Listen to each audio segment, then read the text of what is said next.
ছেলে মেয়ে বড় হয়ে গেছে এই অজুহাতে অনেক স্বামী স্ত্রী সন্তান নেওয়া বন্ধ করে দেয়, এটা কতটুকু যৌক্তিক? খুব দরকারি একটা প্রশ্ন। অনেক দম্পতি এই কাজটা করেন, বলেন যে ছেলে মেয়ে এখন বড় হয়ে গেছে, তাদের সামনে বাচ্চা হলে তারা কি মনে করবে, এই জন্য আর বাচ্চা নেয় না। এটা খুবই জঘন্য একটা বিষয়। মনে রাখবেন, পশ্চিমা দুনিয়ার মানুষরা আমাদেরকে বুঝাইছে যে ছেলে হোক মেয়ে হোক দুইটা হলে সুখী পরিবার হওয়া যায়, ছোট পরিবার সুখী পরিবার। আমরা যে দেখি যত দুঃখ হয়, আজকাল বেশিরভাগ দুঃখ হয় হলো ওই তথাকথিত ছোট পরিবারের মধ্যে।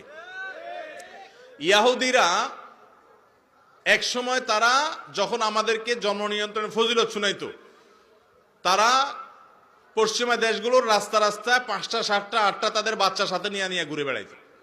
তারা নিজেরা ঠিকই বুঝে যে মানুষের মূল্য কত, জনসংখ্যা এটা কোনো বিপদ না, জনসংখ্যাকে জনসম্পদে রূপান্তরিত করতে না পারাটা হলো বিপদ।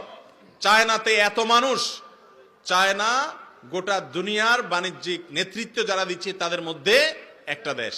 অতএব জনসম্পদে রূপান্তর করতে হবে। বেশিরভাগ মা বাপ যারা জন্ম নিয়ন্ত্রণ করতে করতে ছেলে হোক মেয়ে হোক একটা বা দুইটা বেশি না হওয়াটাকে মনে করে আধুনিকতা, দেখবেন যে আল্লাহ মাফ করুক এদের জীবনে বেশিরভাগ ক্ষেত্রে বিপদ হয়। যাদের 5-6টা ছেলে মেয়ে হয়ে যায়, দেখেন একটা না একটা মানুষ হয়, সবগুলো অমানুষ হয়, এটার পরিমাণ অনেক কম থাকে। বিধায় এ ব্যাপারে বিতশ্রদ্ধ থাকা উচিত না। ছেলে মেয়ে বড় হয়েছে এই অজুহাতে বাচ্চা আর নেব না, এটা কোনো জায়েজ হতে পারে না। হ্যাঁ, আপনার শারীরিক কোনো অসুবিধা আছে, তাহলে আপনি সাময়িক জন্মবিরতিকরণের যে প্রক্রিয়া সেটা অবলম্বন করতে পারেন, কিন্তু এইটা কোনো গ্রহণযোগ্য অজুহাত না যে বাচ্চা বড় হয়ে গেছে এখন নিলে কেমন দেখা